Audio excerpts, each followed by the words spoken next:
told them the best way I could, I told them going out here to the Wayne Oak house, and you can't even get through that.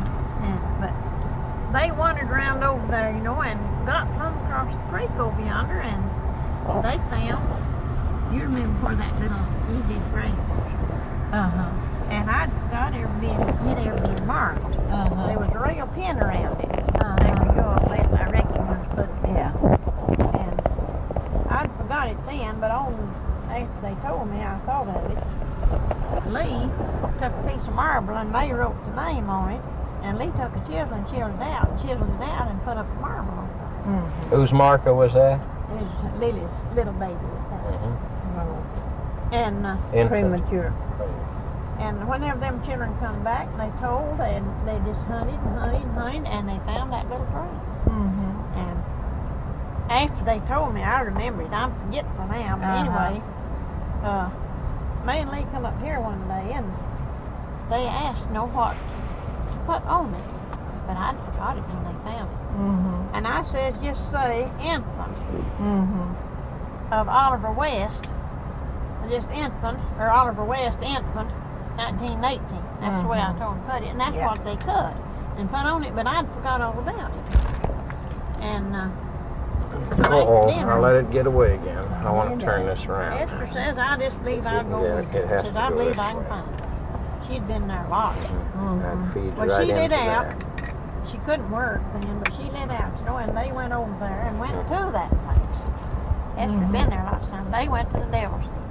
Them children, they'd see 3 deer across the road as they come on, and there's a telling, we see 3 deer, and see the little grave, and see the Devil's Den, and they just had the office time every season. When was that, Miss Miller, that they were long back in the winter. This last winter? Yeah, this last winter. They went back on the original West Place and found all back that? to Devil Dan. Part of it was on it wasn't on the old Miller West place. No, it was on the Well, Devil it Dan. had been a Muslim place, but it was a Miller place. It was the Miller place. It was the Miller place when Esther's. No one's lived on it since? It was all just grown up or what? I reckon the last one ever lived over there at Lily's old house is Jim Prince. Yeah. I reckon he's the last. Jim who? Prince. Jim Prince. And that was years ago. Oh, it wasn't not too many years after we left there. We would come back and the house was tore down, fell down or something. Well, I think the seal kind of squished down, and they propped it, tried to jack it up, put a new seal under it, and it just squalled down and never could get it fixed. That's been 30 years ago, I guess. Well, you ready to start back? Now, Mama, we just been with Lola Mueller for a few hours, and who was she? She was a Turner. Yeah. A Turner. They moved from Gordon County up to Burnt Mountain years and years ago. She showed me that picture on the wall of her family, which showed that the second oldest son was Robert Turner, whom we met in her home just now, who seems invalided. Yeah, he's crippled. And then she said her daddy, who was mustached in that picture, was Waddy Jackson Turner, and a very fine blacksmith. Yeah, I met him. And then her mother was a McElroy, and they came from Gordon County, but he only lived 1 year here in Gilmer County before he died. So he must have had troubles because she came up here. They moved up here. She married while they lived up here. Now she married Philip Mueller. Now who was Philip Mueller? He was Robert Mueller's son. And how does he fit into things? Well, is he a member of Ebenezer? I know he's a member of Burnt Mountain. Most of the church going was at Burnt Mountain. Well, they'd go across the mountain to Long Swamp and Philadelphia and Crossroads and First Papers across there. And once in a while, occasionally they'd come down over on the other side of the mountain, near Clear Creek and Ebenezer. But they liked those churches back over there, but they did on the Then how did you come to know Philip and Lola Mueller? Well, I knew him at church. I knew Philip all of his life. I was older than he. I knew him from a very small boy on up till he was grown. I just by seeing him at church, not personally acquainted with him, but after he married, they moved over on right near my home at that time. I was about, well, I guess half a mile from. That was down this same road, closer to.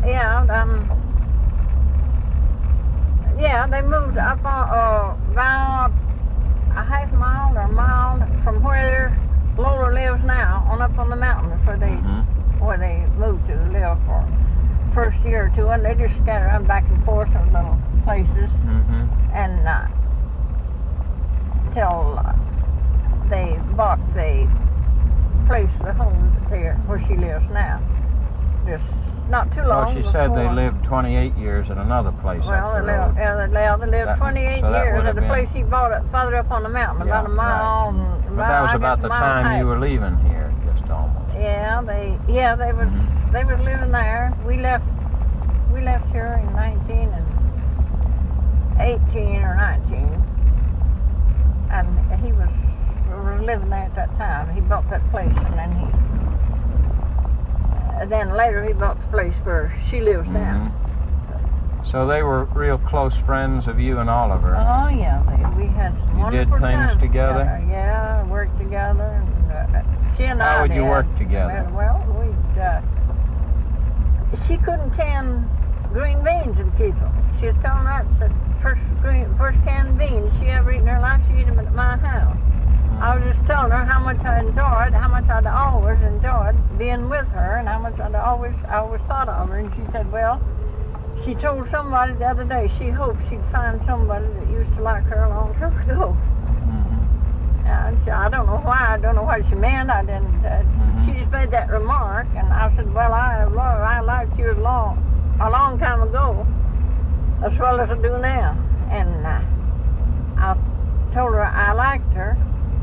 The first time I recalled, brought it up to her mind about the first time I ever saw her.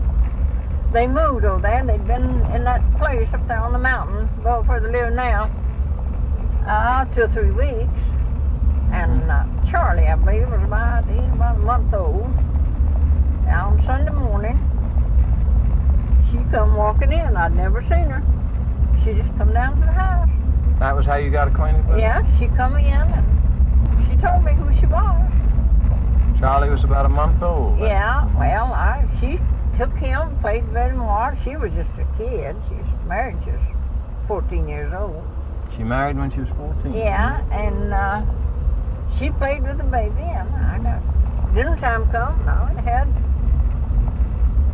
And I cooked some. She told me what I had cooked and how I had it fixed. But I don't remember. I didn't remember, but she did. And I had pies, apple pies, and I had them. My daddy built me a table when I was married, and he put a little drawer in the side of the table. And if I had pies or cake or anything, I'd put it in there, and nothing bothered it. No rats could get in it. She said that was the first canned beans that I ever eat in my life. And she said, I never eat none before nor since. It was good. And what did you can in then? Was it glass jars, like mason jars? Yeah, were they glass topped, or how was it? No, they had zinc lead and a rubber band to go around under. When did glass tops come? Before that or after? Well, I don't know. They had glass tops all along, I guess, but I didn't like them. They had springs, the glass tops, and then the springs to put on to hold them down, and just about 2 seasons, the springs were so weak they wouldn't hold. And I used the rubber bands and the rings and the zinc lid. And I like them better than I do everybody uses 2-piece lids now, but I can keep more successful with the zinc lid than I did the 2-piece. 2-piece is a little handier, but you lose more fruit if you don't watch. But I canned beans for her, and they made syrup that year. Well, we had a lot of beans, and their beans hadn't done so well, and Philip wanted me to ask me one day if I'd can him. Will you sell me some beans? And and can them for me. And I said, well, I don't know so much about that. He said, well, I'll give you a gallon of syrup for a bushel of beans. We didn't have any syrup. We was going to have to buy. He said, I'll give you a gallon of syrup for a bushel of beans if you'll can the beans and guarantee them to keep.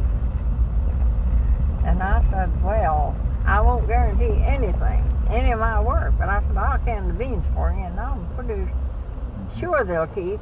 No. Let's see something there. I canned the beans. Mm-hmm. I canned, I don't know how many I canned in a half-gallon can. I put them, the way I canned them, I'd string them, break them up, pack them in my jar, and I'd put a tablespoonful of salt to a half a gallon, and fill the jar up with water, and put the lid on, just screw it down to the ring, just down to sort of very tight for when, well then when I took them out, I'd put them in on these 50-pound lard cans, tin cans. I'd have to put something in the bottom, and I'd set those jars in there on that, and stick something down between them, keep them from bumping together. Put them on the stove and fire it up. I let them, when they got to boiling, I could put a lid on that. I never had to bother with it anymore. When it got to boiling, I'd let them boil 3 hours. Just on that stove. Then I could go ahead and do anything else while I was cooking. I'd take them out, tighten them lids down, and set them away, and I had beans. Right. And I canned them for her. I didn't lose a can. And she wouldn't take them home till Christmas Eve day. She come down. She wanted to get them. When had you canned them? I canned them in September? Okay. yeah. Well, she waited till Christmas Eve day to come down. She didn't want to. She wanted them for Christmas. Well, she took 2 half-gallon cans. And there's her and her husband and 1 kid. And she told me they eat both cans in one day. Let me just run back here. I think I saw something I want to look into. And that's their old. Whose house is this? We're passing now. That's where the post office used to be. That's the That George was in. Heath house. Was that next to where Charles, Right your there, brother right Charles, there, ran his so, business, right and right there. next to him was a Across house. there was a post office. Across that And road. whose house was that at that George post? Heath. George what? Heath. H-E-A-T-H. And George and then Heath that ran the property post right there office. belongs to my dad, where that little house is. That brick house towards J from that 108 fork up from the Charles West grocery store belongs to your dad? It was the land does. It was just a fraction of an acre in there, and one of the neighbor boys that lived here cleaned it up and put a house on it, and somebody wrote down about it and told them what they were doing. Well, he said, that land's mine, and if somebody can use it, let them use it. I haven't got a bit of use in the world. Look at that orchard over there, Mom. And he never did. You see this big orchard Yeah, in I there? see it. What are these trees that are not in bloom yet? All those Well, pear trees or something, or apples are in bloom. Pear, plum, apples, peaches, or something. But I there's just don't know what are they, they're. pecans or something? There's may a lot be in just there without this, any blooms at all. I don't Very know. big They orchard. never shedded the blooms. See, it's warmer here than it is up home. And that's the Aaron. Is it? Wait, here's the Oakland Academy, huh? The Yeah. Oakland Academy, and it has a historical marker that would have some data telling us when it began and what about it. Yeah, and this is a Hudson property. We're And passing then there's which the Hudson? Orchard. See there? There's the That's an Hudson orchard. apple orchard. Look at Who it. was Hudson? Thomas Hudson. He used to be the county schools commissioner. County School Commissioner. Was he the one you referred to when you said he drove the first car into that? He drove the first car that was came ever to the seen Kennemer in School? Kennemer School. And when do you think that was? Were you attending school then? No, it was my children was in school. Yeah. That was when that lady said that when mistake. she did beat one of hers to death and said he got out. That was, I guess, it was about 1914, 15. All right, and all of that is between. We left Gilmer County in 19. All right, all of that's between the Licklog bridge, the bridge over Licklog Creek, back towards that store that your brother Charles ran. Now, what are you across- talking about? What are you talking about? The Lick Log Creek? Now? Well, that was what we just crossed, that bridge. Right back On the out way there? back to Ellijay, yeah. Right here? Yeah, it was just marked, Lick Log Creek. Well, I didn't. I The way didn't this know. road's running now, it's got a bridge over Lick Log Creek. Let me go back to up from the store was the Heath house, and they ran a post office. What post office was that? Carticay. The Carticay post office then Yeah. was there, but Carticay itself is further down the road, is that right? Carticay is right there. Where the That post is office- Carticay. Oh, your brother ran the store at Carticay. At Carticay, and the post office was just across the road I got you. from That's his the store. Carticay post office. But later they moved the post office on this side of the store on a hill across on the same side of the road. Towards Ellijay? Yeah, toward Okay. Ellijay. They moved it up there. Past the lot that your dad owned that the brick house is on now. No, not past it. It's on the opposite side of the road. Okay. Opposite side of the road. But from that was where the community that's called Carticay, Yeah, and the that's- old road, That's a district. It's cut the out old district. road turned in there at the store. Yeah. But the present road 108 turns in on a dirt road further away from Beyond Ellijay. the- Yeah, beyond where the we post rode it. office. Right. Someday we might ride that paved road that turns in at Carticay and see what you remember on that old road. Because she said, the woman in the store told me it went to Talking Rock too. I don't know where else it could go to, do you? On down to there, you can get in these roads just like that. And we was on, we could have went out to the top of the mountain and come back around through Dawsonville, or could come around through Jasper. Or it goes to Burnt Mountain. Both of them went to Yeah, Burnt both Mountain. of them went to Burnt Mountain. Mhm. But there's branch roads that you could go get down so far. And one road will take you on to Mount Vernon and back around into Ellijay, and one will go on to Jasper and Talking Rock. Right. Talking Rock's on it's the side of Jasper, and it's right on the main highway that goes through to Jasper. Right. It's on the highway that goes down by Whitestone, through that way.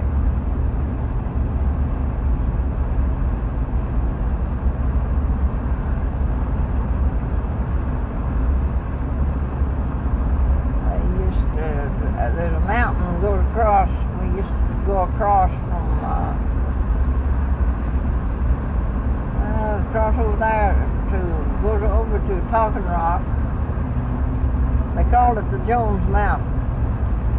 And going up one side of that mountain, you had to push. When you go down, you had to rough lock. Same way of coming back. You had to lock your back wheels? Yeah, slide them. Whether you had a load or not, it was tough. Huh? Yeah, it's an empty wagon. It's hard for horses to hold back. They'd run on. They'd have a runaway if the wagon run down and got the bump in their rear. heels too heavy. Well, an old man went down Cedar Mountain. Now going down on the other side of Burnt Mountain, if we'd gone up by Burnt Mountain, went on down to Jasper that way, it was Cedar Mountain there. Now, it was almost straight up and down, and a rough road too. And there's no man up there. They didn't mind it. People didn't mind it a bit. They just get out and load their wagon, go down that mountain. They get to the top. They'd visit on any of those. They'd get to the top of the mountain. They'd get out and rough lock their wheel to go down. And they had somehow or other. They'd take this hickory withes and twist them somehow or other, and they'd make a bow in the end of them. Well, they'd make what they call a bullseye. Take a hickory withe and twist it around like that, and just keep it wrapped around like that way. Well, they'd put it on that pole that they was going to lock with, and bend this hook over, and they'd bend it down, and slip this bullseye over the main beam and over that bent down thing like that. Well, that held it. It didn't hold it.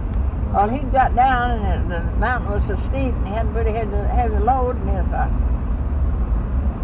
he had to unlock his wheel, actually got down on level ground. Well, he got down, and the width was hung so tight he couldn't get it off. He was working. And that was when cars first began to just 2 or 3 Vesper. And there's some man, I guess he's from Atlanta somewhere, some businessman. Mm-hmm. He drove down, and now that man, when he went down off the mountain, Yeah. there was come into the main road, Mm-hmm. and he just couldn't get his steer stopped till they had the road blocked. Well, he got out to get his rough lock off the wheel, and he was down there working, and his car come up, stopped, and he's raised up and looked out, and he said, I'll get out of your way just as soon as I get this wheel unlocked. And the man said, all right. I guess he did, I don't know.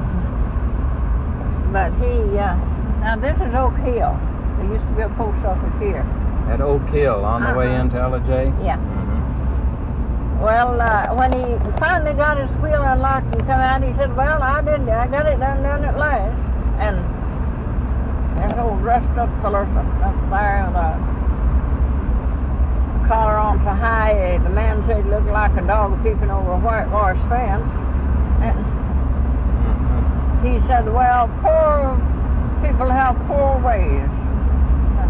And this fellow said, well, I've always heard that, and I just wondered how much truth is in it. Got on that wagon, turned the steers, went on about his head. They had him puzzled. He didn't know whether it was true or not. Right. You've told me when Lola Mueller first came to your house, introduced herself, and you got acquainted, and something about other things. What social occasions do you remember being with them? Did they visit it? The church and visiting in homes. Which homes? Your father's home? Any home that they took a notion to visit. Now, all right. Now, how many would think of who all might be together at a party, so to speak? Who all would be that? It'd be the Muellers, Philip and Lola? Just a bunch of visitors. Maybe 5 or 6 me and families? my family would go. And the Muellers? To her brother, To Newt's? Aaron. All right. That was Philip's brother. Yeah. Well, we'd go there. He called him Newt, is that right? No, Newt's the older boy, half brother. There's another brother, name of what? That you Aaron. Mueller?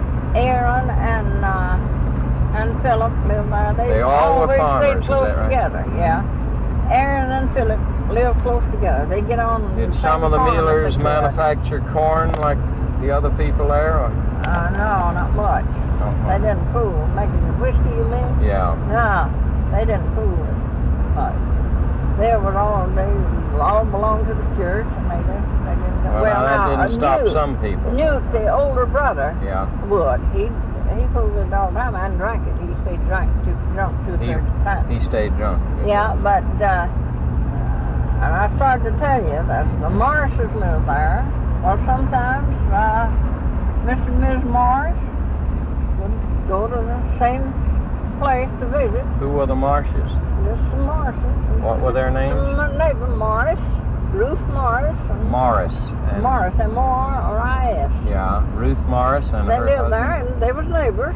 Well, maybe my family, his family, and another family too, Philip and his crowd, would all go to Aaron the same Sunday. Mm-hmm. Well, they go there, nobody paid any Is attention this to it. East LJ we're passing now? Was I this don't here know. then? No, yeah. Mhm. No, this was just the outskirts.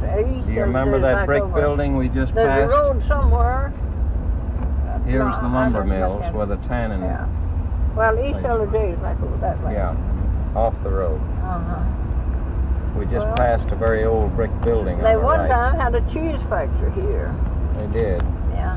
Did anybody milk enough dairy cows I to don't make it know. worthwhile? I just remember hearing them talk about the cheese factory. When I was very small, I don't remember that after I grew up. Here's LJ Railroad Station. Is that where it was then? No.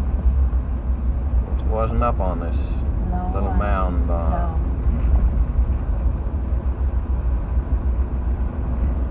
But, Now we're going to Philip cross the and Carter Lola. K, are we here? Does this run right by LJ? Or, no, LJ River. This is the LJ yeah, River. this is LJ River. Yeah, we That's passed the Carter K way back there. We ran along. Yeah. Okay. No, it wasn't anything strange. These, how my work done up at night. Things fed, chickens fed, maybe cow milk or Even on a weekday, huh? A weekday, the middle of the week. The teachers didn't. Would you like to stop for some plants? No, I don't think so. Of course, we got more than we'll ever set out. Well, Buddy stops even when she's got twice as much as she We'll needs. go. Is this correct, I believe? Number 5. Yeah. Nothing you want to stop to see here? No, I don't have a thing. I don't want Looks nothing. like there's a carpet plant over there. I ain't got no money and I ain't got Well, we got money now. There's no Yeah, I've got a problem. quarter or two in my pocket. Somebody's You got a borrowed me. chiropractor there if you want to. No, there's nothing here. In. I don't care anything about Ella this J. Florist, and There's here's so a much carpet plant, it looks like. junk here. there that gets in the way. Just like those bowls that Abernathy gave Rudy the other night. What was that, Abernathy? Those bowls, you saw those bowls. No, That I'm dish confused. cabinet is so full, Of things that's junk, huh? and then you can't How about use that old them. building, Mama, in there? That old wooden building, is that very old? I just don't know. I don't It says it was remember. once the Ella J. High School Oh auditorium. yeah, that's There's a house falling in. It Now should have that's been where here. the LJ High School used to be, and now it's back up on that mountain. Yeah. And somewhere on this mountain, when Shippens or some mountain here, I can't think the name of it, Yeah. where the Catholics came down Mhm. from wherever the Catholic. Shippens boys come from. They were Catholics. Mm-hmm. And the old man died, and my brother worked there, and he said he never was around a wickeder man, one that could out-curse that old man Shippen. Shippen was Yeah. the one of the Indiana man that came Yeah, to the lumber mill. he's a Catholic. Mhm. Well, when he died, they sent up there and got ordered a Catholic priest to come down and pray him out of hell. Now that's true. To do what? Tell me Pray that. him out of hell. Yeah. They thought he was lost. Yeah. So they got this priest, and they took lumber from his mill, Mm-hmm. from the lumber yard there, and built a cross.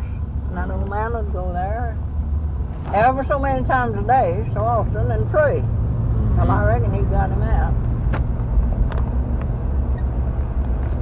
But I remember hearing my brother talk about that. Catholic priest was Yeah. doing what differently? He was trying to get him out of hell, you say? Oh, yes, he's praying for him to be released from hell after he's dead and buried. Mhm.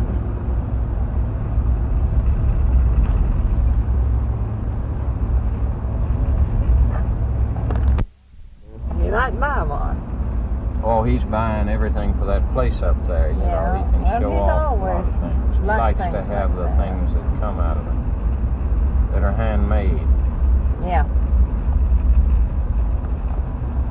Well, He bought a bunch of quilt tops for me. I don't know what he's ever done with them. quilt tops. Yeah, I just finished Yeah. the tops. I didn't put the lining or the pattern Yeah. in them. I didn't finish them up. I can't quilt anymore. I Here's- just make the tops to have something to do with. Yeah. And he saw them there, and Mm-hmm. just Asked about it. he said, "What are you gonna do with these?" I said, "I was keep them here and give them away. Somebody comes. Who you give them to?" I said, "Well, if anybody comes along, say they're pretty, I'd like to have one." He said, "I want all of them. Will you sell them?" I said, "Take them if you got any use for them. I'll have to give me a chance to put some more if I take a notion to make any more." Mm-hmm. "No, I want to take them. I'll pay you for them." And he gave me $40 for the lot. There's 5 or 6 of them. And I thought, that's too much for them. And he said, I wouldn't make one. I wouldn't make one for $40.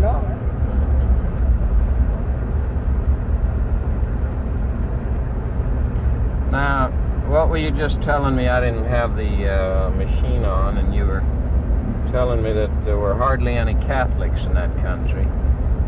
And what was it? Was it Shippen? Was the man's name? Shippen, Mm-hmm. Will Shippen, Frank, Yeah. and the old man. I don't know what the old They man came was. from Indiana. Indiana, I believe it was. Came in there, and they run that lumber yard. They At Ella J. the LJ for years. And when the old man died, then what was it that Charlie or somebody told you? I can't. My brother that Your worked brother there. Charlie. He worked there at the lumber yard. Did he? Rome, yeah, he worked there. He was well acquainted Rome worked with there and Charlie? Or No, just Rome. Rome worked there, okay. He was well acquainted with him. He worked for him, and Yeah. he said the old man was an awful character. He cursed a lot and didn't care for anything. Do anything in the world if he wanted to, right or wrong. Mm-hmm. When he died, they sent to get a Catholic priest to pray him out of hell. Well, he done directed a cross out of his lumber that he had sawbar on the yard. Yeah. He went to that cross to pray for him. Way up on, I was on Seminary Hill. I was way high mountain, way back up the other side of the street. Could have seen it. Yeah. You can see it better going into Elliges than you can coming out because you got a better view. And he prayed the old fella out, I reckon. And then your dad, you said, had told you about somebody. Oh, it's about the one that got one all out but one foot. Yeah, how'd that story go? Well, he just, the old fellow died and the priest come along and told his people he was lost and he'd pray him out of hell for so much. He'd be in heaven and rest in peace. And so they paid him so much, and when they got through, they told him he's such a wicked person. Take more, they'd have to have more money. Kept on that way till finally the last time they asked for money, they had him all out but one foot. And they'd take so much more money. The boy told him if he was all out but one foot and couldn't jerk that out, he could just stay in. He didn't have no more money to spend on it. I guess that was just a story. I don't think it really happened, but well, there's a white path around here somewhere. A place called White Path? Yeah, you remember where that brick column was built over the... Yeah. There used to be a hotel, and there was a mining town out somewhere. That was on the way to LJ. Yeah, between LJ and Blue Ridge. I mean, on the way to Blue Ridge from LJ. Yeah.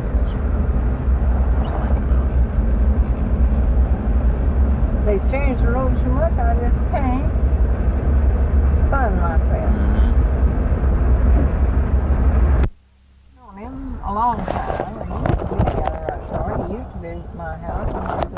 You knew Robert Turner pretty well? Oh, yeah. What was he like? Oh, he was a nice person. That wife that she's describing, was she... Quiet. She was really a hellcat. That's even all. then, huh? Yeah, That way, yeah. Just She the way went to she school with described. my sister. Alice taught school over there at the Canberra Schoolhouse. Now, what was Robert Turner's wife's name? Roxy Forster. She had been a foster, you Forster. say? Mm-hmm. F-O-R-E-S-T-E-R. That's a local forester. Oh, there were a lot of those in Ebenezer. Uh-huh. Great. She Yeah, was a local girl, huh? Her mother's buried there, Lizzie Forster, but I noticed that. Right. Now, but he said they left that country a little after you did and stayed gone in the 20s. They went down Talking Rock, or the Ball Ground. Ball Ground. And he was sickly and didn't do too well. Well, he wasn't. He was in pretty good health, but he had something like disc in his back. What children used to have, like paralysis. Oh yeah, infantile paralysis. That's what got his back, huh? And no, he hurt his back. He fell off a horse through him or something, and he broke his hip. That's what's most of his trouble now. But that leg was always bad. He couldn't walk much when he was a young man. He was a nice-looking boy and quiet, behaved himself. Never When heard of him. did you know him well? When he first came there single, or did he? When he came there single. He was single. He didn't marry till after I left there. And you just knew him? He came around your house? Yeah, he came to my house. He worked there with Philip and Lola, lived there with them. He lived with them? Yeah. And he had another brother that lived there. He stayed with him some, just kind of, he didn't have his daddy and mother was dead. His mother died Did you know her mother? No, I never She did looked see very her. much like an Indian woman in that picture. Well, I never but I did see didn't her ask mother because she was because, just, you know, black-haired and all. She was dead. Her mother was dead before they moved up off the Burnt Mountain. I see. Her daddy and mother And died her daddy pretty married fast again. then. Her daddy married again. Well, he must have not stayed in the county because she said he only lived there one year. He didn't stay too long. Up there on the mountain. Well, now, I had the machine off when you began talking about post offices, and that was pretty interesting. So let me start with the, we were in the Walker house, Yeah. and we looked at the hall in there, right beside where you came in the front door, Yeah. and you said that used to be the Snyder post office. Yeah. That when you came in the door, the boxes for the different families' mail was to the right on the wall. Is that right? Or Yeah. Like they were mounted on that wall, and there was a counter in the little shelves, little boxes made up there, and the Yeah. names of the families. yeah. And then there was a counter at which he did business, or weighed the mail, or sold There was stamps. a table there, and it was Table. all cluttered up with junk, one kind or another. What kind of junk? Oh, just scrap paper and Yeah. circulars, and they Yeah. used to get a lot of whiskey circles that just whiskey and red rolls, and I don't know every Why kind would of you get mail. whiskey circulars? Well, then some To sell? company had advertising to say you could order it through the mail. You could buy whiskey through the mail? Well, sure. When you were how old was that? Well, I think I was married. No, I used to call. Now, it was illegal to after- manufacture whiskey, though. wasn't it? Yeah, it's bootleg, but this was government stuff. There was tax on it. So it cost a lot more. Yeah, it cost more, and it cost you more if you got caught bootlegging. Right. Now, So, he kept circulars there because he received them, or because he well, sold they'd come in, and nobody had any use for them, and they didn't want them. A He lot of didn't people throw 'em would just away, throw them huh? down, and he'd just let them lie there. They'd lie there. How old were you when you remember those whiskey circulars? I guess I was about 10 or 11 years old when Okay. the post office was started. Now, there was no post office closer than Carticay to Burnt Mountain until Walker family moved Yeah. in there. Yeah. Where did they come from, Walkers? They came from Owltown down in Gilmer County, down near LJ. They came from Owltown. Uh-huh. That was John Walker and his family. District. Huh? That That's a was a district. district, Okay. like Carticay, and I'm with you, yeah. digging that land lick log. And he moved in there when you were about 10 years old. Yeah. To the same house we were in today. Uh-huh. And then what happened? Shortly after he came, what did he do? Well, he came in and he pretended that he was just all but on starvation, and he'd make a working. He'd have a job of work he want done, like the fields was all grown up, and down in the bottom swamps, just you couldn't walk through them hardly that far if you did, and you couldn't plow it, and it was very fertile ground though. But he would make a clearing, a grubbing. People would go in with mattocks and hoes and axes, things like that. Well, they'd clean up a piece of ground for him, and then They were helping him out, like a then neighbor. he'd go in and ditch, yeah. Is that right? And the next thing you know, he'd make a working, have something else done. If you needed a piece of fence built, he'd have a rail splitting. Well, So- he'd just invite the neighbors. He was all the time having social events to get Well, work yeah. done. He'd- More so than other people? Yeah, yeah. Well, they felt sorry for him because he let on like he did. Well, he Yeah. didn't. They didn't. They lived hard, but it wasn't because they had to. Now, how did you judge that they lived hard? They didn't have Well, much food because around, they or what would didn't you- have. They'd cook so much and put it on the table, and each child got a share. Mhm. If it didn't get enough, it quit. Mhm. I guess it's 2/3 of the time that those children didn't left the table hungry. You know, and people who would visit them would see this. Oh, well, yeah, I'd see it when You'd I'd see be it. there. It wasn't natural to me. When I went to my daddy's table, sat down at my You daddy's had table, enough to eat, huh? there was always plenty left on the table. I understand. And but this would be cleaned up. There Yeah, would be so I nothing see your left. point. It looked like they were poorer than the other people there. Oh, yeah. Well, they had a corn shucking once, and they was gonna, I believe it was corn shucking. Well, they didn't have no meat. Well, he hadn't got to go to LJ to get meat, and out of meat, and one of the neighbors had killed a hog. And they was going to say they'd let him have a shoulder or any amount he wanted, and they had some of this meat. Before they killed the hog, they had some meat that they had bought at the store, and it was cheaper grade. And when they started after it, they asked him, some of them asked him about what kind of meat he wanted, the fresh meat or the old. He said he wanted part to go the furthest one that had the most grease in it. Well, they cooked a big pot of turnips and put just very little meat in it. It was, that was the way the Walkers cooked? Yeah, and they didn't have it very well seasoned, and they didn't have enough to go around hardly, but people made out with it. All right, now how long after people got acquainted with him did he make an effort to get a post office there? Well, it was a few years. He had been something like 2 years, I guess. All right, so people by that point still figured he was hard up. Well, yeah, they wanted to help him. And then he went after getting a post office closer than Cardigan. Well, then his little girl got sick. His oldest girl got sick, and he didn't take her to the doctor, and he wouldn't call a doctor. He just let her go. She cut a place on right in her instep in her foot, about an inch long. She cut on a piece of glass.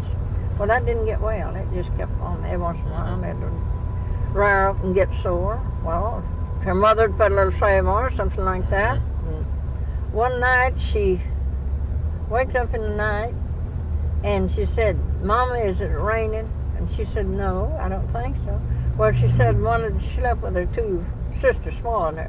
She said, one of these children is wet to bed, said, "My foot's in a puddle of water." Well, her mother got up to see about it, and that foot had broke out to bleeding. It had bled and ran through the straw mattress in the puddle on the floor. And she got up and did something to it, and put a bandage on it, I guess. Still didn't get no doctor.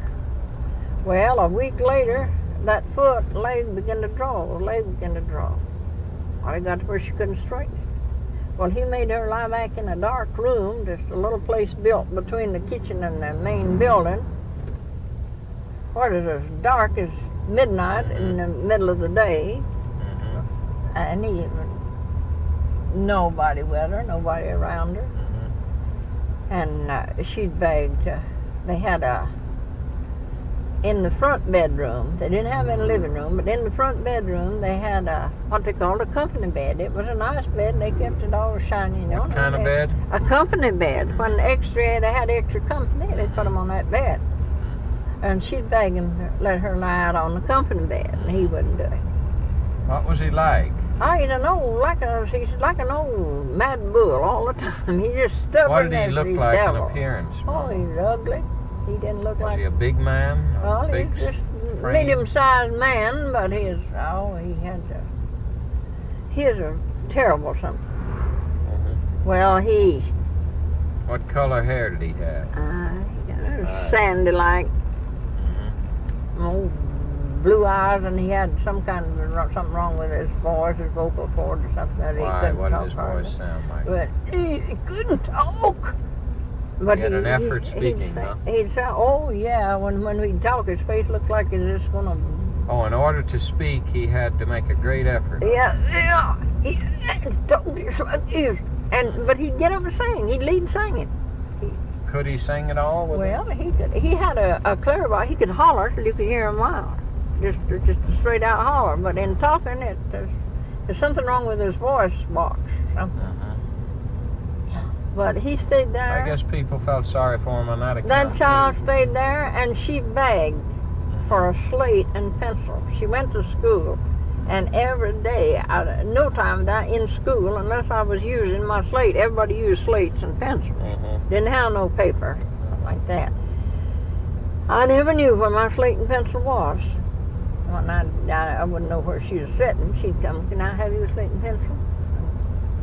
That would be in school? Yeah. And Why? She did not have one? She didn't have one. He wouldn't buy her one. Well, after she got sick, she begged for slate and pencil, and he wouldn't buy her one. You don't Was need he it. that poor? You don't need Or it. He's was just that mean.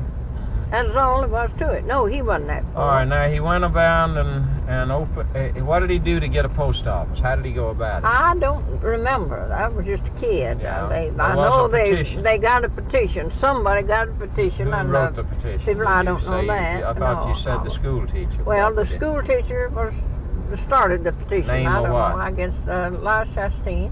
He went. I guess he got to LJ and saw the postmaster there and got in contact with some of the postal authorities.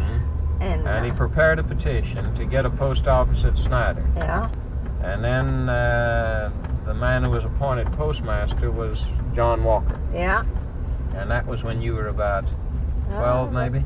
Yeah, I wasn't more than 10 or 11, I guess, Okay. at the time.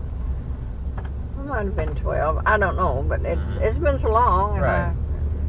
And then he became postmaster, and until you left, that remained the post office.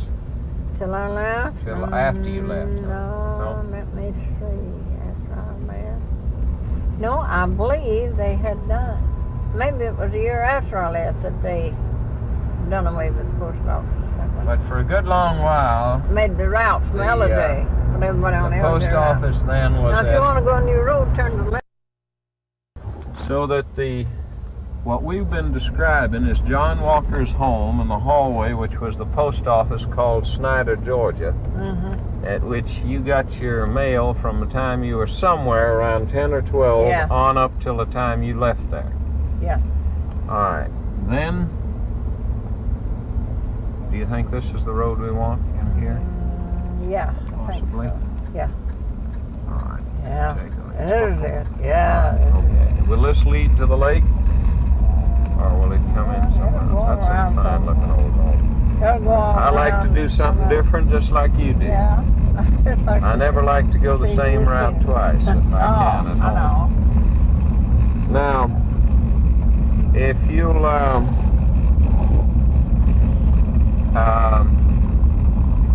you think they moved the post office out of Snyder shortly after you left. I think so, yeah.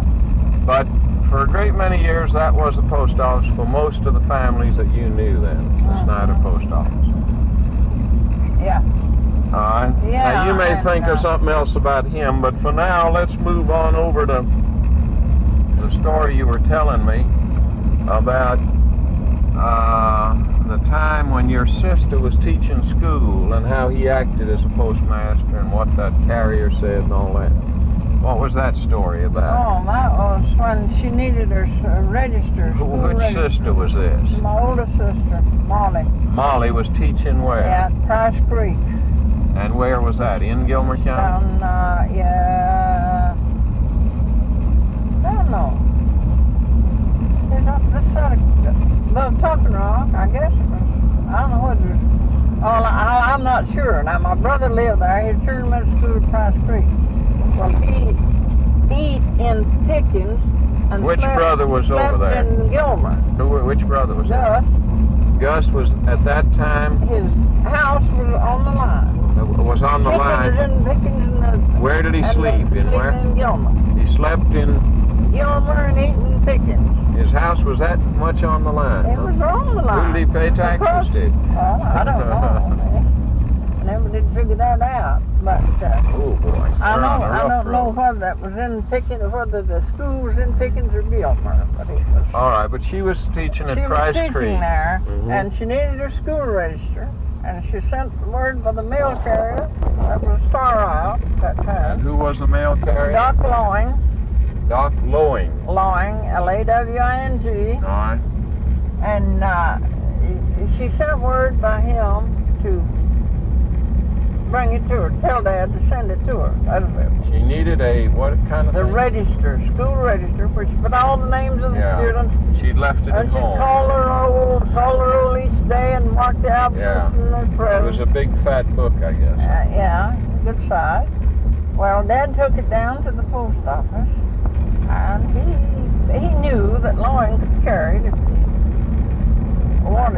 out stamps, but he just took it down there, and the postmaster said, no, you can't sell it. That was John Walker. Yeah, you got to put stamps on it. I just wrap it and stamp it. Yeah, it's against the postal law. Dad said, no. He said, I can send it. So you can send anything you want to by the mail if the mail carrier is willing to take it. And he said, So he ruled it out. well, they did that. A lot of people did. A lot of mail carriers do that. They carry eggs to town for people on the route. And so he said no. Well, that started out with he just told him he wouldn't take it. He just needed to leave it. He won't take it. He started out and he met the mail carrier. He wasn't on the route. He was just out on Sunday walking around. He asked him where in the thunder he was going to do that book if he was going to school. He said, no, this is the register. Molly wants. Well, he said, what are you going to do with it? Well, he said, I went into the post office and Walker said he wouldn't, I couldn't send it without I wrapped it and put stamps on it. Well, he cursed the blue streak. This was the carrier now. Yeah, and he said, Dad said, well, that's what he said. He said, I don't know anything about it. Well, he was he liked to use curse words. Who was that? The mail carrier. He cursed a lot. He just tore off a spiel. He said, give me that thing. And I'll show John Walker what I can do. He said, I'll take that. You won't have to put a darn stamp on it. And he said, if I am not running late tomorrow, he said, I'll ride right out by the schoolhouse and hand it to her standing in the door. After he did that thing, he ran and Walker didn't say a word about it. He just went in the next morning to pick up the mail with that book under his arm. And Walker asked him if he's going to take it, and he said, hell yes, I'm going to take it. He said, she needs it. And Mr. Walker wanted to carry it, and he said, I'm going to take it. Well, it's against the postal laws. He said, I don't give a darn for the postal laws. He said, I'm taking this book. It's not going to cost the postal authorities anything. He said, I'm taking it, and that's all there is to it. He never did growl any more about it. Right. He was, he's often hateful in particular. He's just a funny man. He was stubborn, high-tempered, ill-mannered, and everything else. That was just John Walker. Yeah. What was his wife like? Well, she was just a little mousy kind of a person. She was afraid of him as if he'd have been a bear, a hungerman at that.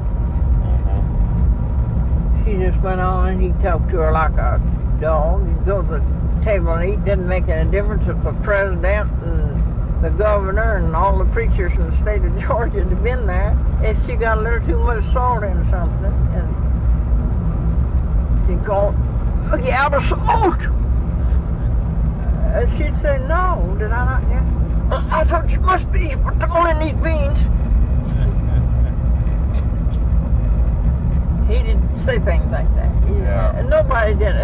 There's no one that was around that ever appreciated that, the way he talked to her about. She worked like a slave, and but he'd dress up and go to church. He was one of them. He was a big man at a wonderful church. person in the church. He was.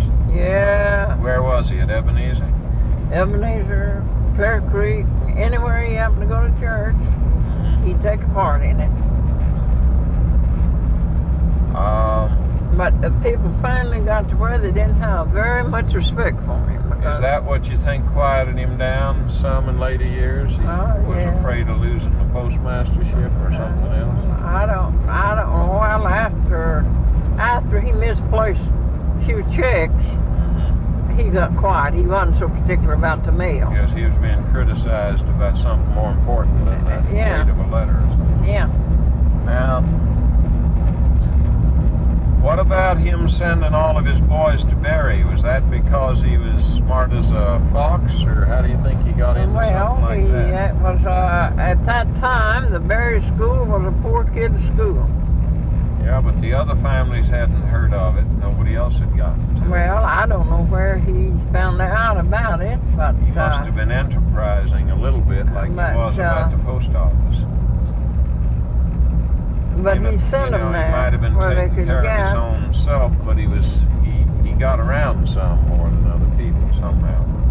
Yes, he was around the right spot. Did you know those boys that went to the Berry School? Were any of them? Well, the oldest boy was about my age. Clarence? Well, Ben. Ben. And Willie was the next, and Clarence was the next. And then there's 3 girls and then another boy.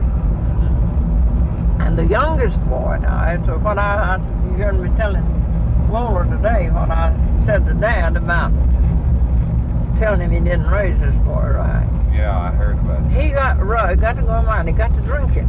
And yeah, and I got that. His daddy fought whiskey to fare you well. His daddy what? Fought whiskey.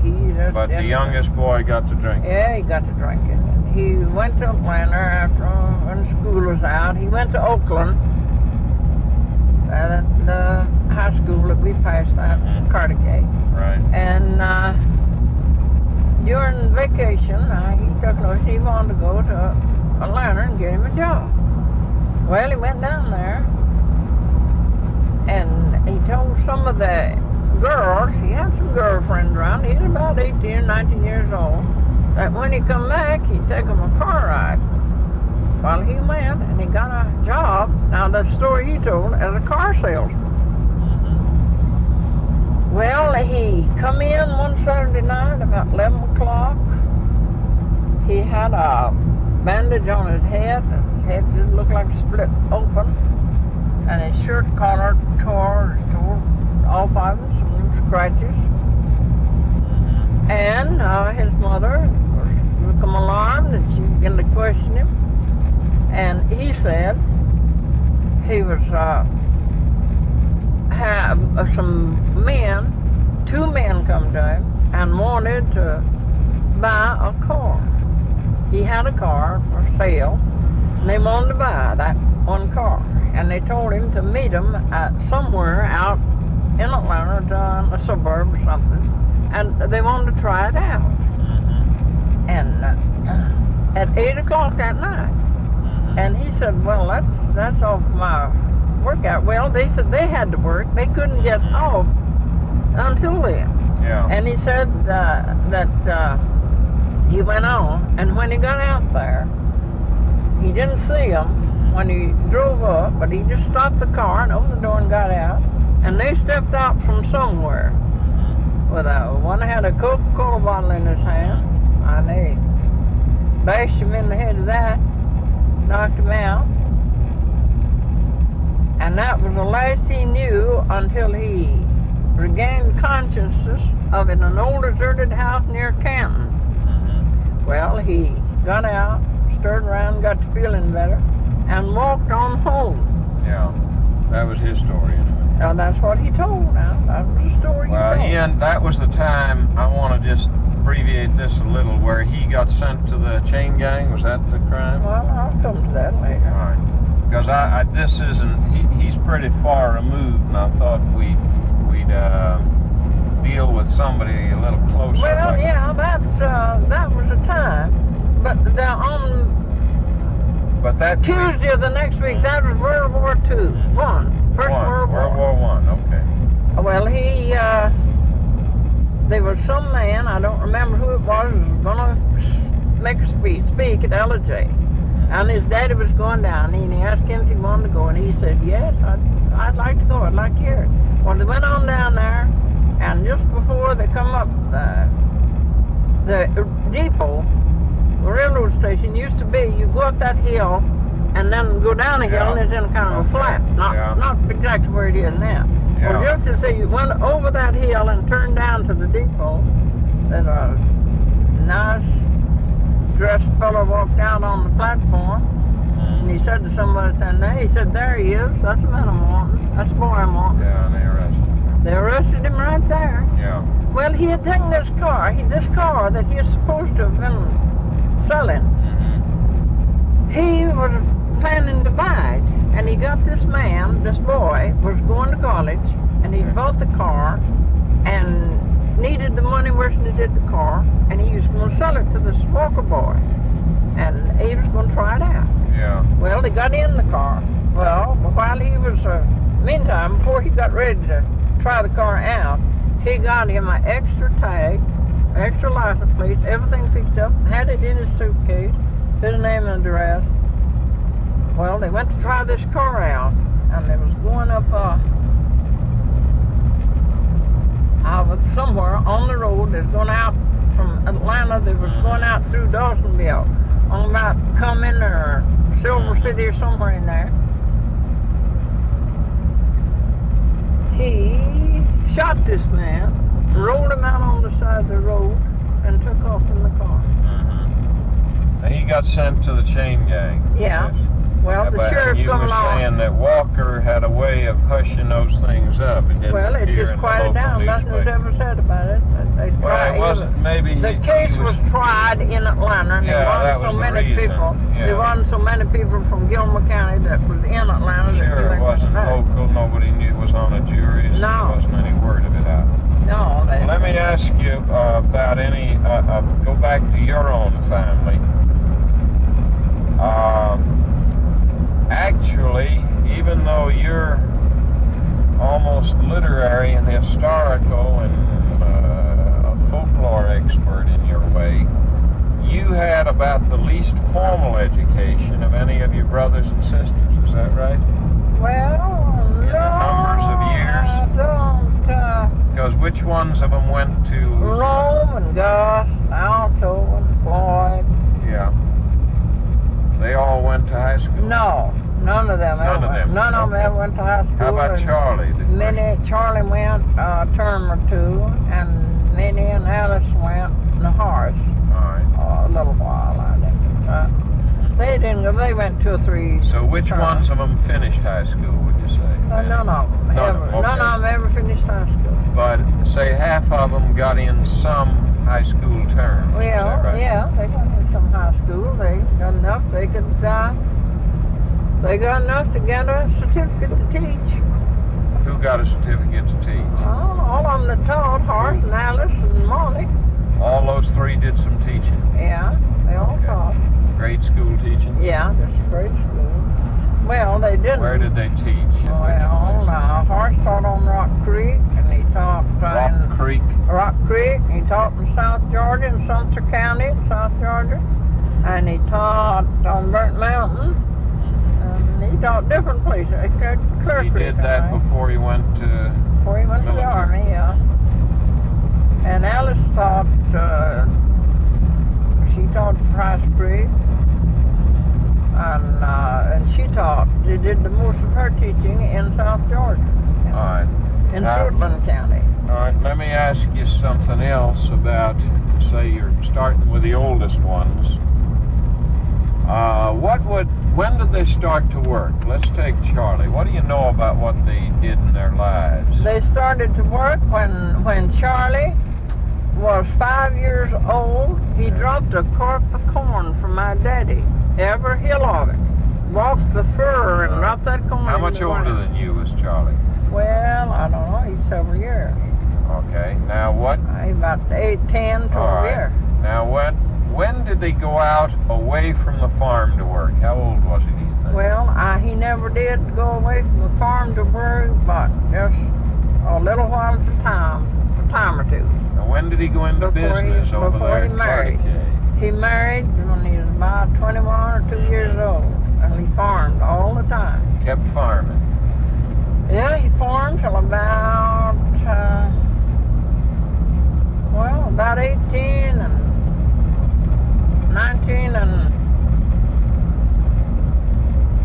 10, I believe. He went into business at He was down still- at Dyke, down near Dyke. That's not the place you showed me yet? No. All right. And then he bought out that What place kind of a business? at Cardigan. Store? General merchandise, General. dry goods and groceries. He had there. Mhm. The same way at Cardigan. Merchandise Yeah, all kinds of merchandise. Everything that anybody wants. But he kept farming a day. While he did that, or he began? Well, he just had some little patches around. They farmed a little bit, and when But he and his wife began running stores starting around 1910. Yeah, and then in 19 and 24, he bought that business in Marietta. Yeah, but before that, what is the place you showed me at Carticay? Did he go from? Was that the one Dyke that you're calling Dyke, or is that a different place? No, that's Carticay. That's Carticay. When did he go from Dyke to Carticay? Well, about World War I? No, he'd been there 2 or 3 years before World War I. Maybe 1912. Yeah. Okay. And he stayed at He Carticay. didn't stay but a little while at Dyke. And then he stayed at Carticay for a good while. Yeah, several years. All right. And then he sold out there and moved to Cobb County. And he bought And he a farmed business. there. He He farmed in Cobb first County. Cobb County. Okay. He bought a farm. That was when land was sky high.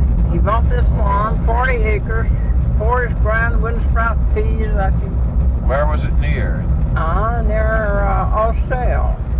Between Mableton and Austell. Between what? Mableton and Austell. All right. Well, he farmed there. He paid, against my advice and against his dad's advice. Yeah. I told him How much land did he pay for 40 acres? coming down. He paid $6,000 for Gee, 40 acres People of thought land. cotton was going to make them rich then. Well, cotton was 40 cents a pound. And that's his argument. But if me, well, I doesn't say as long as cotton stays 40 cents a pound, land's not going to get no cheaper. No more land to make That was World it. War I he bought it, or later? Yeah, it's long. It was right after World War I. Land was skyrocket. Yeah, and that was then there was a big bust. And I said land is not going, or cotton is not always going to stay 40 cents a pound. Well, land won't get no cheaper. There ain't no more land to make it. And I said, that don't make any difference. I said, land's going to take a slump, tumble down. Well, then, he bought that about 1918, I think he bought it. Well, in 1924, he sold that same farm for $1,200. Had he paid it off by then? I had it paid for, yeah. But he took a loss. Now, where are you, we? We're coming into the road around the lake, aren't we? Mount Zion Church. Huh? Mount Zion Church, where all them dead people live. Yeah, we don't know any people over there unless there's some Sparks over here. No, there's no. Well, there's Sparks over there, but they're nothing to me. I don't know them. You don't know your mother's line well enough. No, I don't know. Grandpa Sparks, I don't. He had one brother named Hiram Sparks. But I don't know whatever. Hiram, I didn't get that. Hiram. Did you ever? Yeah, you told me that. Hiram, yeah. All right. Now, Well, what happened to Charlie then? He stayed on in Marietta. He bought that property, that business there He from took the Alto. $1,200. Horace went in with him. Oh, wait a minute. He bought this business in Marietta from Alto? Yeah. Alto already had it? Alto bought the lot and built the house and put the store in there. He was and running had a it store stocked. already there. Had it stocked, yeah. It was pretty well Alto stocked. had been a businessman for a longer period. Yeah, a long time. All right, so you bought it from him. And Horace went in with him? Yeah, him and Horace paid for it, I guess. I guess Horace Then paid how long for did he it. stay in that store? Well, he stayed there the rest of his life. Which was, that was the store that your husband Oliver and Rudy used to go into, and Buddy and all? Yeah, yeah. They'd make fun of those little wormy candy or stuff? Yeah. Okay. That's the only kind they'd give them. Okay. But they'd come out to the house and go to our garden and gather up everything they could get in their car. Yeah. It didn't cost us nothing. They had to buy what their stuff. Huh? It didn't cost us anything. They had to buy what they had. Yeah, to store. that was the slogan. What They is did. this history right here on that? What? It says that is Davenport Mountain. We're passing Davenport Mountain on the Knott Lake Road. That's beautiful flocks on that hill. It is. All right, that's Charlie, your oldest brother. Who was your next child? Rome. Now, what was Rome's story when he left home? Well, he just got rambling on him while he wanted to go to Texas. Everybody took Texas fever like his daddy did one time. And a lot of neighbors were going to Texas. And yes, there's a lot of boys that he run around with that was going to Texas. Well, he just bundled up and went along with them. And he stayed in Texas. He stayed there. He went to Texas? Yeah. When was that? There. When you were little? Oh, I was about, I guess I was 10. I was 10 years old, I guess. All right. It was after my oldest brother was married that he went to Texas. He was 20 years old when he went to Texas. When he left, he went to Texas. And how long did he stay? Well, he stayed there 15 years and come back on a visit. What did he do in Texas? Farmed. 15 years. He farmed. You know what part of Texas he farmed? Celeste, Texas. Celeste, Texas. Was it hot country or windy? Yeah. Did he tell you about hot, that? They had those, they had tornadoes. In that part? Cyclones, yeah, and they had northers, what they call them. They just turned Northern cold winds, all at once, just freeze you to death in the hottest kind of weather. What did he raise? He raised peanuts, oats, rye, wheat, corn. And did he raise any cattle in that part? No, he didn't. Well, he had a few cattle. It had a milk cow and kept a few cattle just to kill for meat. And he stayed there. I stayed there 15 years. He stayed longer than 15 years. But he came home on a visit, and he went back, and he married out there. He married. He came home on a visit after 15 years. Yeah. First time. Yeah, first time. And then he married. Here or there? When there, he returned? in Texas. When he returned, he married? Yeah, he married. All right. And then they moved to Oklahoma. Okay. Moved to Albany, Oklahoma first. And then Albany, Oklahoma? Then he bought a farm close to Durant. And the girl was a Texas girl? Yeah. All right. And she was doggone good too. You knew her? Oh, yeah. She stayed with us a year. They come back to Georgia and stayed a year. That was right after they married or later on? Well, they've been married several years. But he got dissatisfied and wanted to come back home. Mm-hmm. And she didn't want to come. She'd never been anywhere only in Texas and Oklahoma. And he said, Hat, you go with me and stay 1 year. He said, I promise you, if you're not satisfied in that 1 year, he said, we'll come right back. He said, I can make it in Oklahoma. Well, they stayed a year. And where did they stay during that year? They lived at LJ a while. He worked. He got a job there at the lumber mill in LJ. It's a planing mill somewhere, and they stayed there the year. Well, part of the time they stayed with my daddy till he got his job. Yeah. Well, at the end of the year. How old were you when he came back? First time. Well, after I was married. No, when he brought Hattie back. Well, you were married and you had Don then, or? Yeah, the Don. When he come back and stayed the year, I had Don and Elsie and Charlie. Okay. No, Don and Limmer. Okay. Don and Elsie Limmer. I get it right, yeah. Right. So that'll put about dated when it was. Yeah, and he stayed a year, and at the end of the year, Hattie wasn't satisfied. And he told Dad and Mother one day he's going back. They didn't want him to go, of course. They began to advise him against it. That was the family advising him. Yeah, Dad and Mother. And he said, well, now listen, Dad. He said, I told Hat if she'd come out here with me, he always called her Hat, her name is Hattie. And he said, I told her if she'd come out here and stay a year, if she wasn't satisfied, that we'd go back. And he said, she's not satisfied, and we're going back. And that settled it. Dad and Mother never said another word. Yeah. Well, and they went back to Oklahoma. They went back, and he'd come occasionally on a visit. Didn't you once visit him? Yeah. I was there I left there. I meant to stay till Sunday, and Minnie and Arnold and all that bunch were Jehovah's Witnesses. That? That was... It's the only time you visited him after you left here? Yeah, that was in 19 and what? 50? Something like that? No. Where were you living? I was living where I'm living now. It's about 19. I was just trying to study which one of the children was this Dawn or Skeeter or Donna that was the baby. All right. And who took you out there? Minnie and Arnold. I went with them. Was Arnold Minnie's son? Yeah. We drove through and got there. It's the only big trip you ever took by car. The longest trip you ever took by car. Well, on Friday night, they got their heads together and they want to come back. There's somebody in Mississippi they want to stop and see, and there's somebody somewhere else they want to stop and see. So you barely had got there. We stopped all the way out there at houses, and they'd go in and they'd just sit and talk, and little old kids about so Who high. are these people? Just Jehovah's Witnesses? I don't know. They're Jehovah's Witnesses, strangers to me.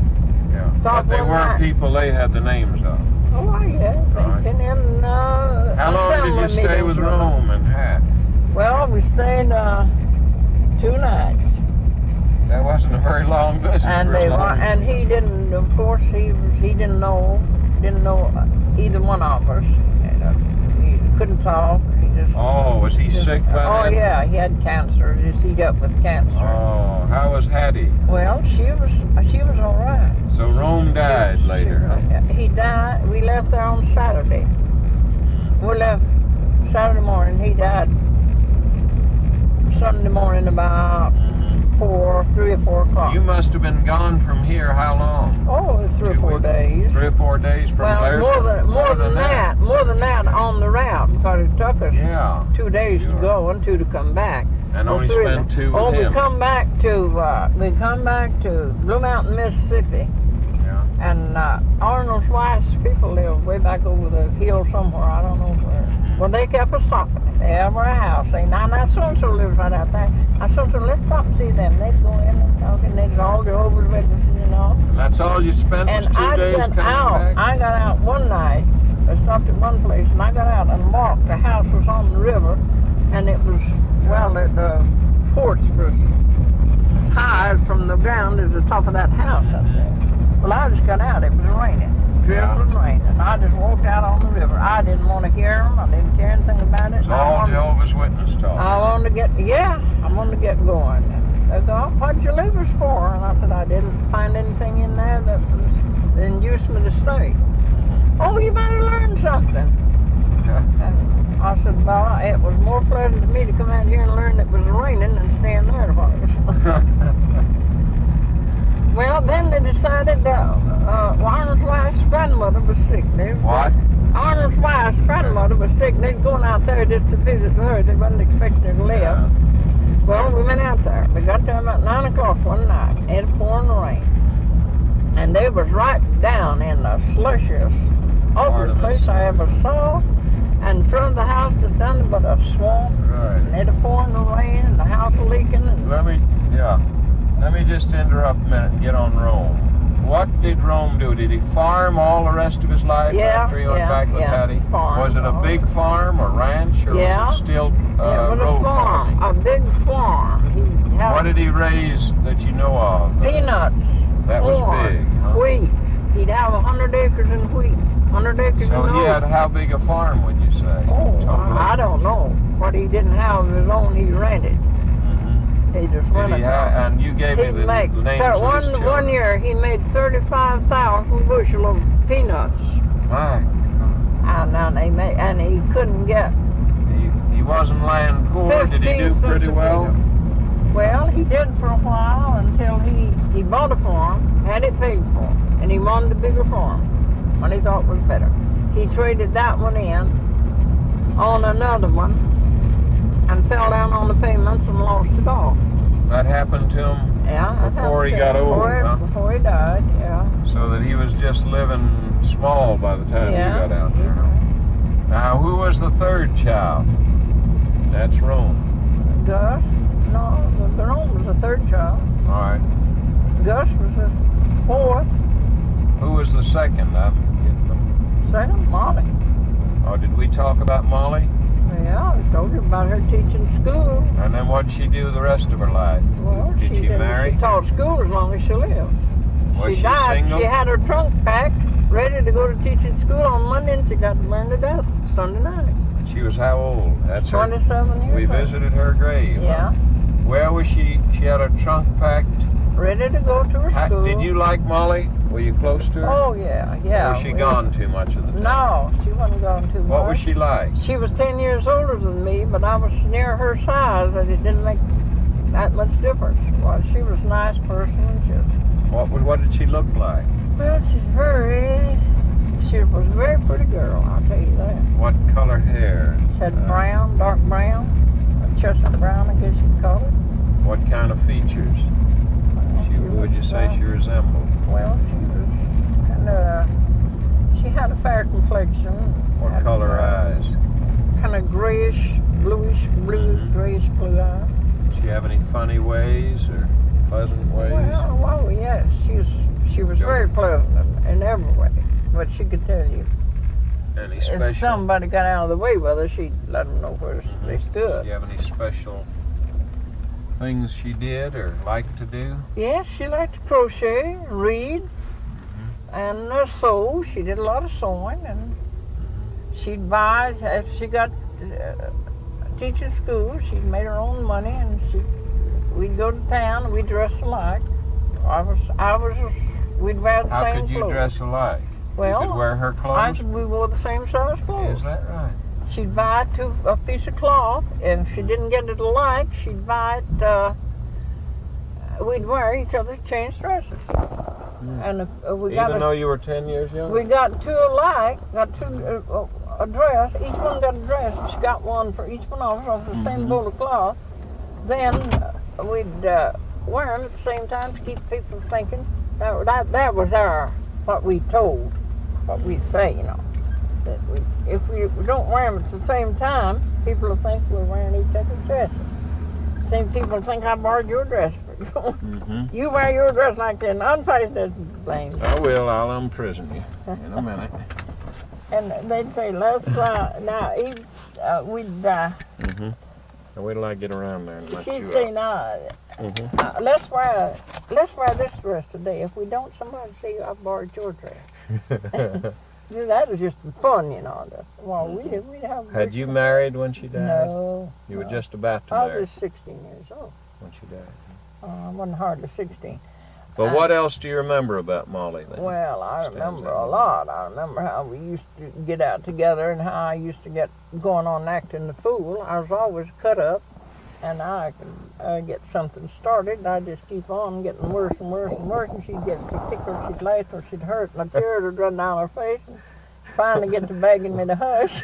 How would you get her so tickled? Well, just saying little foolish things. Just keep her running on. Just make remarks about something, about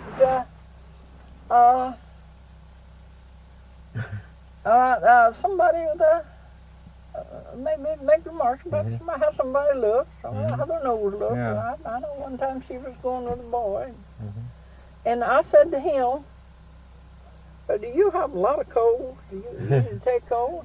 He said, no, why? I said, well, I just thought you might be. It's much of you on the ground, or it's his feet for street. Yeah, to me, his feet. Well, he didn't take no exception to that. He just laughed it off. And it tickled her to death. Did she ever fall in love? Yes, she was engaged when she died. Who was she engaged to? Bill Smith. Who was he? He was one local boy, lived there right close to where we lived. He'd been away from Georgia a long time. He stayed in Texas. Who was his father? Bunyan Smith.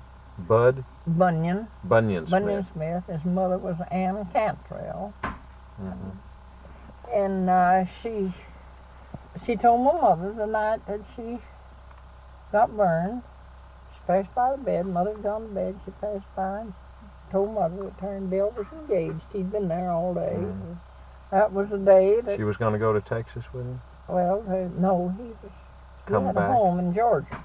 But he just went out there and worked and for a year got or a little so money and he came had. back, He had a good bit of money when he worked for a good long while out How there. did she catch fire? Did anyone ever figure out? Well, all we knew about it was Mother said, how in the world did it happen? And she said, I dropped the lamp. She had a big glass lamp. Did she live long after she was burned? Well, she lived from 9 o'clock at night till 9 o'clock the next morning. but she was burned. What was she carrying, like a kerosene lamp? Yeah, one of these big old, like the big old with a globe to it. Yeah. And she got up to take, she was taking a nerve tonic. Mm-hmm. She was Was she her health always was nervous? pretty bad, yeah. Mm-hmm. A lot of time, most of the time. And she called Mother, and I'd been at work all day. That's the day my brother brought his wife home, Gus. They got married the day before, and it was the first day of the 4th of July. And I did all the work, half the cooking. We had a crowd there, and we cooked dinner, and I washed dishes, and done everything. Mm-hmm. After I went to bed, I was tired, and I went to sleep. And she said, so Mother told me, she called Mother and said, I forgot to take my medicine. Well, she said to wake Lillie up. Let Lillie get up and take it for her. She said, no, she's asleep. And I get up. So she's done all the work and said, I haven't done anything when I sat out there and gabbed his bill all day. And she hadn't. They just sat and talked all day long. Mm-hmm. And she got up. I didn't know that she got up. And the next I knew, I heard my mother scream. I heard my daddy scream. He waked me up. Well, he got up, the window up. It was during the night, huh? Yeah, about 10 o'clock at night. The window, the front window was up. She was in the front yard, and he saw her through the window. And she was little. Well, she wasn't near as tall as I am. And he said when he got to where he could see her, that it looked like the flame was higher than his head, and he was 6 foot tall. Said it was just Her going. hair was on fire. It was just was. going. The flame was just going around and around. Her And clothes were and he completely had- oh, burned. And he hit about where he thought her shoulder was and put the far out, almost the first leg. But his hands were solid blisters from there down. He wasn't. Yeah, and there's a month that he couldn't even feed himself. Then she lived from that She night. lived till 9 o'clock the next day. Mm-hmm. No doctor came? Oh, well, yeah, the doctor came, but he wasn't anything. No, the doctor didn't come. You didn't get off your damn dices. We are going. He The said, "I doctor can't go." told the person who brought that news. That But he come. Who was the doctor? Dr. Goss. But he And came anyway, Doctor, even he though it came wasn't the a next use. morning to see about Dad's hand. They told him Yeah. they didn't know his hand. But she was dead already. Oh yeah, she died at 10 o'clock. And he said, "Now, Mr. Mulkey," he said, "I didn't come out last night." I said, "I didn't. I knew there's no use in." He said that girl didn't suffer, but a very short time. He said just as soon as that she's burned, so much of the Yeah. skin. Do you remember her Was moaning injured. during the night, or was she unconscious? or what? No, she talked. She talked. Talked about right. how it happened. She's sensible. She knew. How she did knew they ease everybody her to come in. pain? How did they ease her pain? Well, Everybody was up all night, and that's wasn't what it? he said. Why, sure. That's what the doctor told Dad. He said she didn't suffer. He said, I'd say in 30 minutes from the time that She you didn't get have that feeling far out, anymore, huh? if you get that far out, he said the heat left her body and said she practically chilled to death. He said she Yeah. didn't suffer Shock, from the that's burn. true. She And it said there wasn't enough sound skin on the No. flesh to hold in any heat. And he said I couldn't have done a thing, but he treated Dad's hand. Your father couldn't work for her? No, he didn't feed himself in a month. And it's for a long time he couldn't pick up anything that was at least bit hot. Yeah. And so it just... Okay, let me... Leave, Mama. He was buried there. You gonna put the other worker in? I think I got the right one in, but it isn't working. Mama, are you speaking into that thing? Huh? Yeah, now why isn't that speaking? I'm speaking, that's moving. Let me hear you speak a minute. Well, what do you want me to say? Most anything that Who occurs can to do? you. Book-a-doo. Let me see if it's moving when you speak. Who did? Book-a-doo. All right, that's doing fine. You see, we finished the trip to Gilmer County, and we've got back here to Blairsville. And you said you're not satisfied that we didn't find Philip Mulkey's grave marker. Well, I just imagine, I believe it's been done away with. Well, I know Somebody broke it up or stole Yeah, it. or just moved it, or rolled it out of the way, maybe wanted to roll for something else. Evidently. But it had been there. Is there a chance it wasn't a real marker, that it was more a wooden thing and your daddy told you about it? Well, I don't know. And the story No, sticks with your mind? I think I have seen it from the road. How old were you when you heard about I Philip? was 10 or 12 years old. And Kim told you I've that heard him talk about it all my life. it was his grandfather, huh? Yeah, Kim's his grandfather grandfather. was Philip. And it's bound to be an old one because Grandpa Markey was born in 1807. Well, remember I showed you that we found one grave marker of a woman 98 years old Yeah. who died in 18 something, which would have made her grave marker 17 something, her birthday. Uh-huh. Well, now there's another one. Didn't you find one there that's 1790. 100 years old? Yeah, I found a 100-year-old one. Heath. Yeah, but I don't think she was born. She was ran from 18 something to 19 something. But this other one was 98 years old and died around somewhere in the 1800s, which put her birth date in the 17th. But I didn't find any other evidence of people of Philip Mulkey's age, born in the 17th. See, we found J.C. Mulkey's grave, born 1807, and this was his daddy. Well, he had to have been, say, 20 or 30, you know, and that would have put him back around time of the Revolutionary War to be born. It's been 17. Did Kim say he had ever seen his grandfather? No, he never did see. He was dead before he was born. Yeah. I thought you were going to play about Lola Mina. No, we'll do that another time. Mama's remembering some other Or things. let him hear it if you want to. I will, but let me finish this one up. It's the last side of this one. And I'm trying to think if there's something you haven't told me that we can finish it with. Oh, I know. Oh, the brothers. Let's go through the family. The origin. We've What done they that. were. No, after Rome. The next one after Rome. Oh.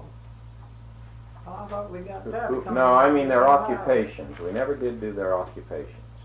After Rome, what did the next one in the order? Gus was a farmer. All right, when he first left home, what kind of jobs did he have? Farm. And He did never worked on a public job in his life. He worked on the PWA one time. Now, where were his farms when he first left your dad? Well, it's up there where Lola told you about they lived before they moved where they are. She is now. Well, I wish you'd remind me of his wife's name, because you told me she was a postmaster somewhere. Jane Southern. Yeah.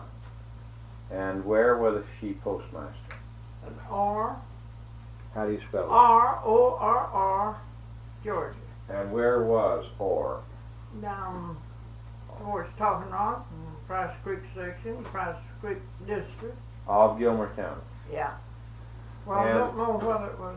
Well, was he was farming? she was in Gilmer County at that time, but after she married, they owned a place over. I told you that. On the line. Yeah, tell me that. She was. They slept in Gilmer and ate in Pickens. Right on the line. The in house Gilmer was. Street, yeah. Well, it was sitting though. All right. Now that was after he left home and had married. He farmed there for a good many years. There, and then he moved to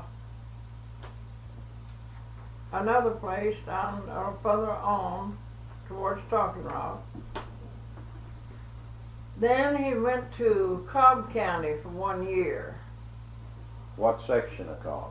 Around Austell. All right. Not too far from Austell. He farmed there. Was this in the 1920s? That was just, when all of them were leaving for Cobb County? yeah, it was in 20 and 22. And I believe it was 22 that he. All right. 23. 1 year, It was huh? 23 and he'd done it. 1 year. He lived there in 23. And then he moved back to Fisher's Creek in Pickens County. Fisher's? Fisher's Creek. All right. How long did he farm there? Talking Rock. Did he usually own a farm and sell it and then buy another? Yeah. What did he raise mostly? Do you remember? Corn. Corn and cotton. When he used to grow cotton around Talking Rock, not too much of it, but he had a full cotton crop and he lived in Cobb County. And corn mostly, huh? Yeah. About a bushel or jug? Huh? About a bushel or about a jug? Well, he grew it by the bushel and then he had it put in jugs. Was he a pretty good manufacturer? Yes? Out of corn, whiskey? Well, I don't know. He never made a drop in his life, so he must have been pretty good. Oh, okay. He wasn't spoiled in learning. Oh. No, he never had anything to do with it any more than the rest. Okay. Then after that time in Pickens County, where did he farm after that? Well, in Pickens County and on Fisher's Creek. Yeah. He farmed there till, I don't remember what year he sold out there. The land was rough there and he wasn't able to handle it. And he bought that place in near Jasper. And that's where he lived out a great many years? Well, that's where he lived until Jane died, and then he, Which was about when? Just